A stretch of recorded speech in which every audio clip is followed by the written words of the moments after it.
Okay, we won't be using a flute this time. I think it's a bass trombone, but I'm not sure. It'll be up to Andy. I'd like to introduce to you Andy Schroeder.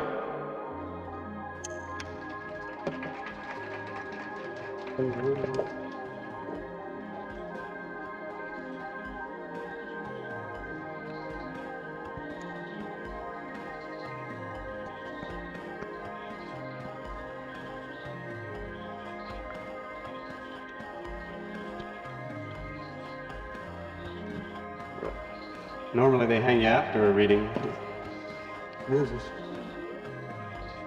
I'm going to read from, just kind of a merry jaunt through various books. I think what I'll do is I'll read some of the some poetry first, then I'll slip over into fiction. I've just 2 days ago published a book called The Late Man of Short Fictions and extended prose poems and so on. The work that I've done has gone cyclic in terms of form. I started out with prose poems and went into much more of a linear poetry, and then went back to a fiction which was kind of a half prose poem, half short story, half, God knows, film script. And right now I'm working hard at both styles. First book I published was called The Ozone Minotaur, and it was more surreal than anything I'm doing now. I really get very excited about illusions, and I guess that's probably what most of my work is all about. At first I was very interested in surreal illusions. Now I'm very interested in real illusions, and I'm not sure that there's any difference. Here's a prose poem from way back called Introduction. And if you look out one evening and see 3 men in tails walking across your cornfield to the creek, go back to your world behind the glass. I will tell you why they exist. You must imagine them walking along the water. One has walked through to the other side. One is making his way up the middle of the creek, stepping on the fish. The third has remained here on this bank. He is measuring holes in the sand with a small tape measure that is alive. And notice his surprise. He is continually shouting at the man on the opposite bank who is sifting through beach debris. The man in the middle of the stream is stepping on the fish. He is intent. The fish swim through him and he walks through the fish. And notice that he is not surprised. The man on the other bank is sifting debris into a notebook. Notice him. The man on the bank is now measuring the size of the sand grain. The man in the middle of the creek is walking on. He is stepping on the fish.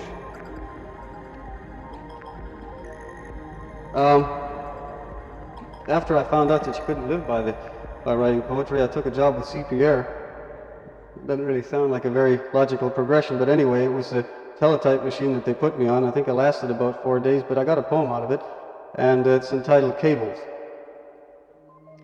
The time that passes at different times, now and then. In the absurd suburb of consciousness, my hands stuttered over your body. In your teletype mind, the signals of a helpless fool. With thousands watching in the stands, I did not kill. An idiot with fear in his pocket like a dull knife, I crossed and crossed the several ropes on which you live, suddenly understanding why men cut down trees. And now I stand motionless, while the hammer in my fist grows steadily larger and the time short. And one more out of this book, entitled Sands. They phone and say, you've been exposed, and then no sound.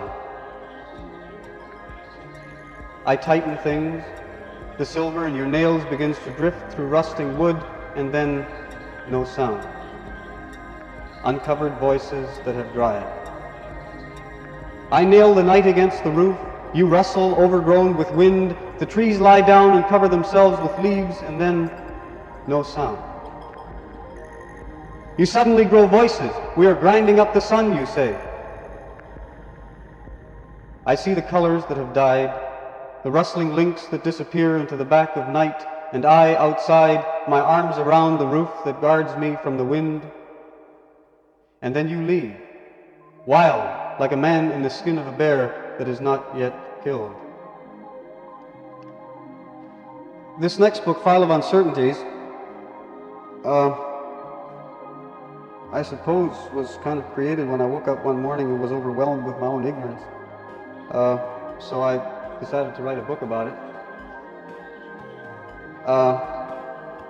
And then I figured the best way to do it was to go up north, and I did that. And I spent a winter up in Alaska, and that was where I really got into this illusion thing, because, you know, all the different very, very strange things that happen up there, like whiteouts, which you probably are familiar with here as well, where a man suddenly loses all sense of up and down and forward and backward. They have better ones than that, though.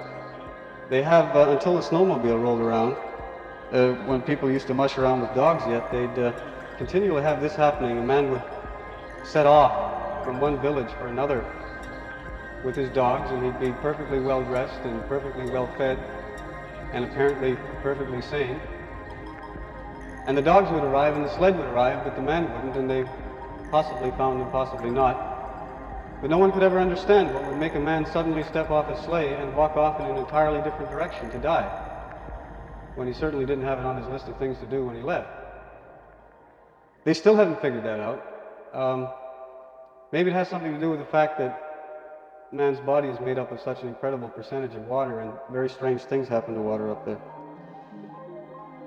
Anyway, I almost got caught by an avalanche, so I thought I'd check into it and find out what you do if you do get caught by one, because I figured by that time that survival was probably a good thing. So they said one of the things you do is, if you get caught by an avalanche, you make swimming motions with your hand.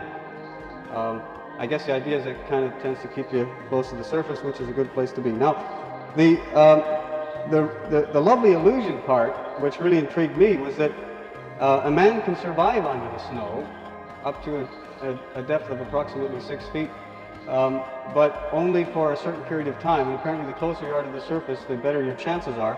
And the way they dig for, well, it's not necessarily logical up there, at least it didn't seem like it, but the way they dig for men like this is they use sounding rods, and these are very sensitive rods, almost like tuning forks, and they walk along in a very definite rhythm. It's almost like a musical score, and they ram these poles in 1 foot deep, about a foot at a time, and attempt to hit somebody that's buried underneath it. And then they go back again and they do it at 2 feet, and then at 3 feet and 4 feet to 6 feet. You don't go any deeper. Now the peculiar part of it is that they of course can't hear anyone, but the poor bugger that's under the snow can hear it very, very clearly. And and he'll hear people saying, like, I wonder where, I think maybe there's a place he might be, and he'll be shouting in there saying, I'm here, I'm here, and they can't hear him. It's really quite terrifying. Sound only travels one way through an avalanche.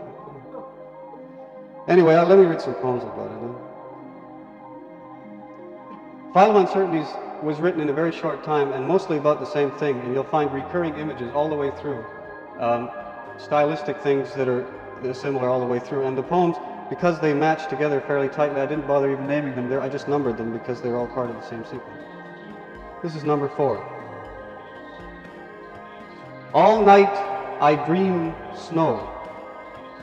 In the morning, an avalanche deep inside myself shakes me awake. All day the endless falling of rocks and snow through the brain. My mind already accustomed to move with swimming motions constantly. This year the winter of me is no longer distracted by the craft of the snow cannon. How many times my history has been deluged, dug out, rebuilt, I no longer know. But this remains.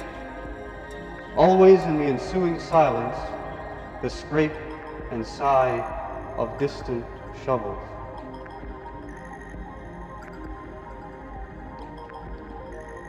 Number 3. Abruptly aware the night can no longer be further extended, I watch the huge ball of morning roll toward me interminably. Day and night now reduced to one evacuation after another. All around me alarm clocks erupt, people plunge into daylight like lemmings, while I lie here wooden with terror at absolutely nothing at all.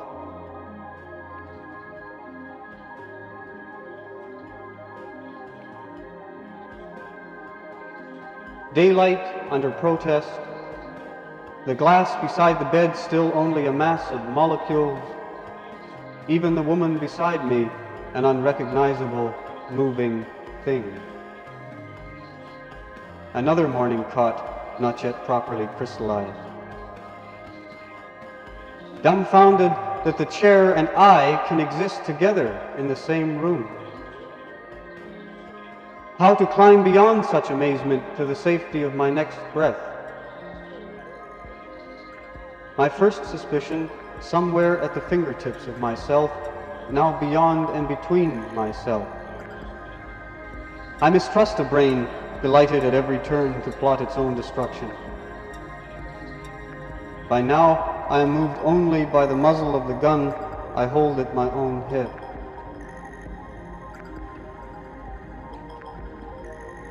Number 5.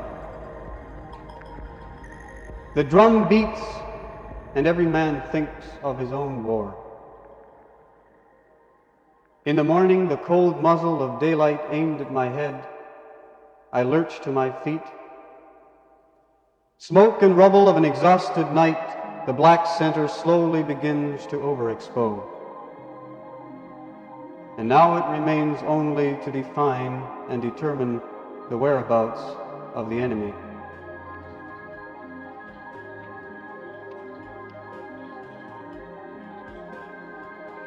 Number 8. Morning. An avalanche nobody saw but the victims who quietly converse beneath its surface. Above, our white rescuers hastily decide the unacceptability of living below and sink their sounding rods to the prescribed depths. We hear them coming, of course. The slow, blind tapping of probing fingers stumbling all day back and forth across the skull. Sometimes we even answer their shouts. With painstakingly precise descriptions, we report our position, but only those too close to the surface have ever been saved.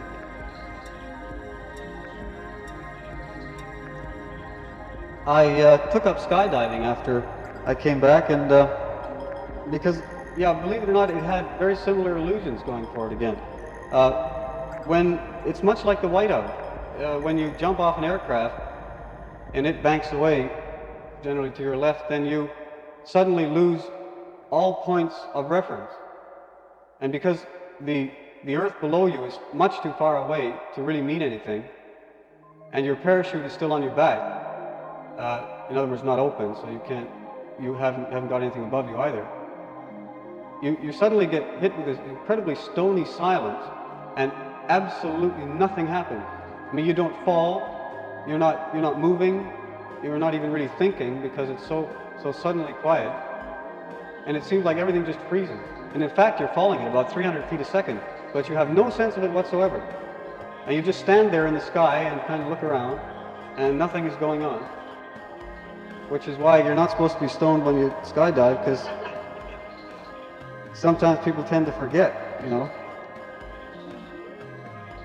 So I wrote a poem about it, and actually it's not about me.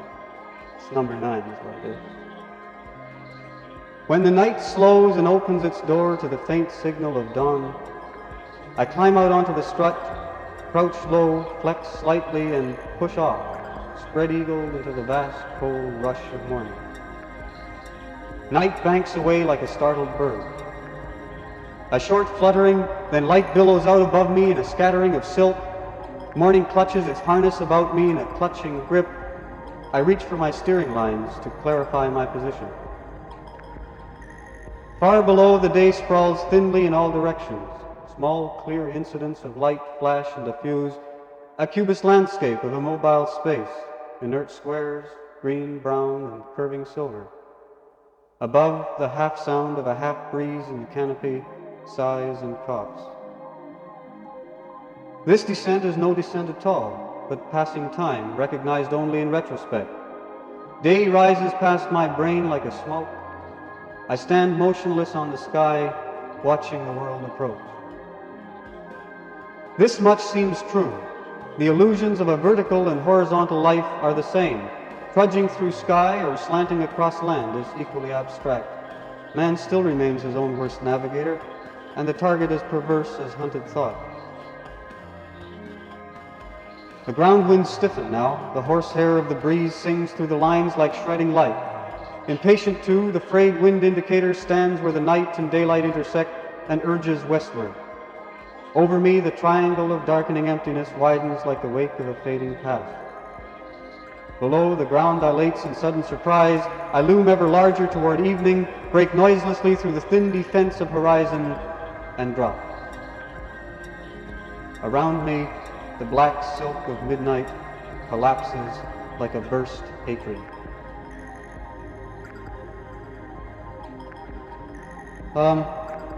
Right, here's another poem from the north, number 12. That I move through blizzard, always obliquely, is because I have no single face to plod behind. Cautiously I grope forward, testing the six-sided wind with all faces raised. In milling snow, all directions are north. Every hour another of me breaks through the snow crust and is gone. In this country, a man crossing snow drops to all fours and eats what he can find. Now, my constant fear to stumble across my own remains when this snow melts.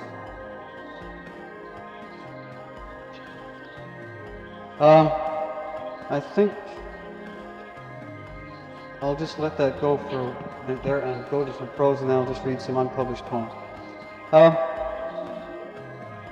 This first story that I'm going to read is entitled The Tree, and I wrote it after I met a very lovely old man down in Australia. Very old. He was an Aborigine, and we tried to communicate. He didn't know my language and I didn't know his, which is maybe why we got along so well. But anyway, I built a story up on him. This was on a coral island. Of course, all islands down there are coral islands. He was an old man, though just how old was quite impossible to tell. He belonged to one of those Aboriginal tribes whose members grow old at an early age and then seem to stop having anything to do with time at all.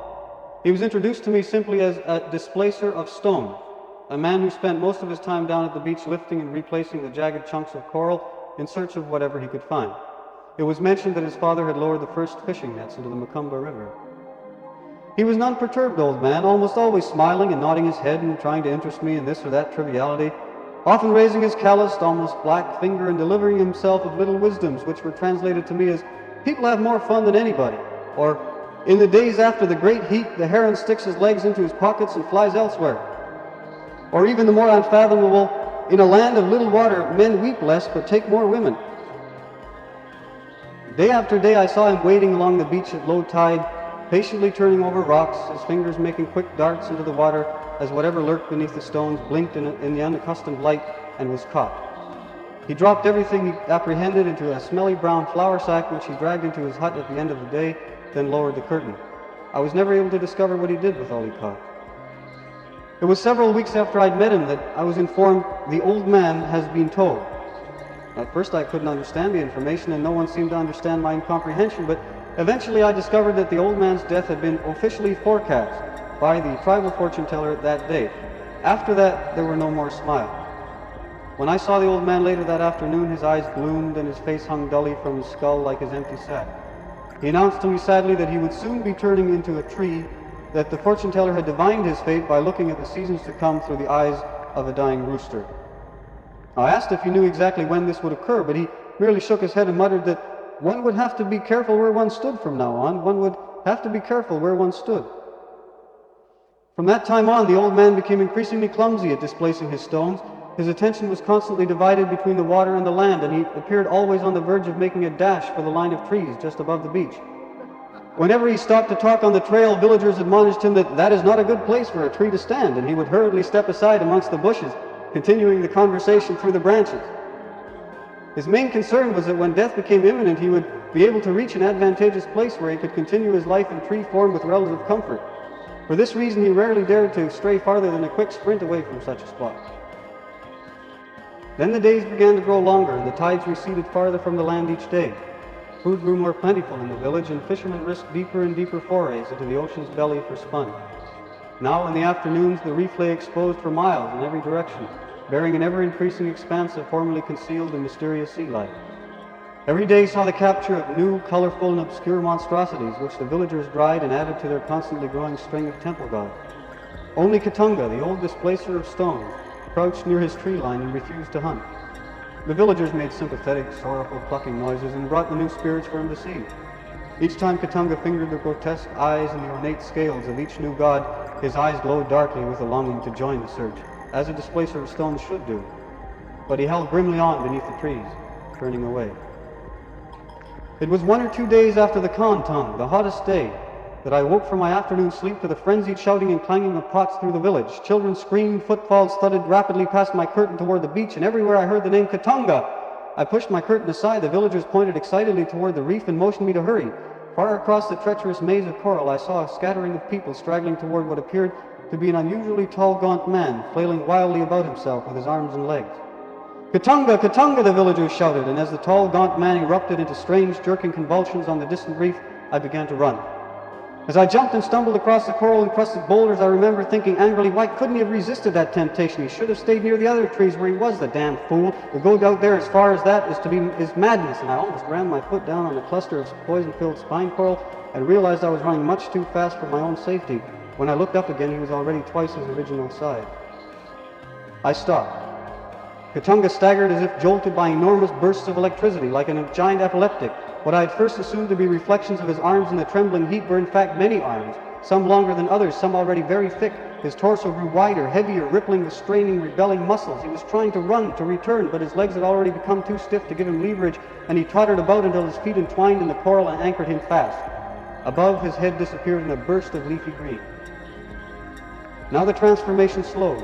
The struggle appeared resolved, and the tree had asserted itself, and the only movement I could still discern was the steady rising and unfolding of its crown, like the opening of a huge flower in the first rays of the morning sun.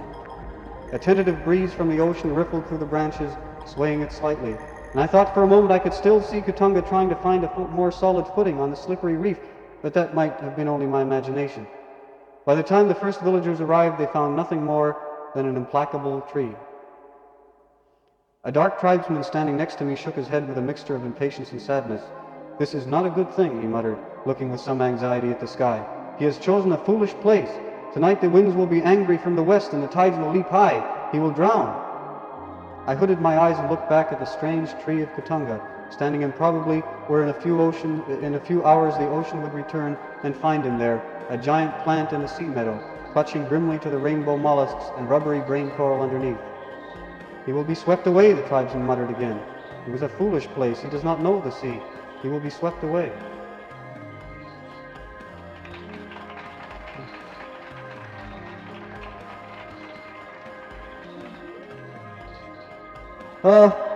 Here's another short one entitled "The Pub," sort of a frenzied affair. It's sort of illegal to have fights in pubs, and in Vancouver I was the very happy observer of one finally. Pub fights have sort of a beautiful ritualistic thing as long as you're not involved, like if you're just kind of watching. And the Cecil Hotel staged one night, and after that I wrote this, although it really has nothing to do with it. To enter this pub we must pass through several doors, both of which are now being shouldered aside. The carpet flops limply, casually across the floor, around, under feet, table legs, fallen ashtrays, and a broken cup. Various drinkers loll about the room. A woman laughs a little. Friendly arguments here and there are stretched and tugged in and out of shape.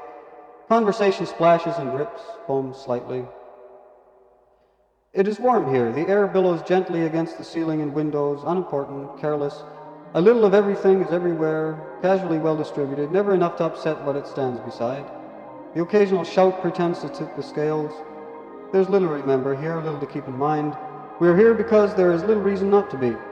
Now it is possible that this pub is very small. Now what you must understand is that there is nothing unusual here.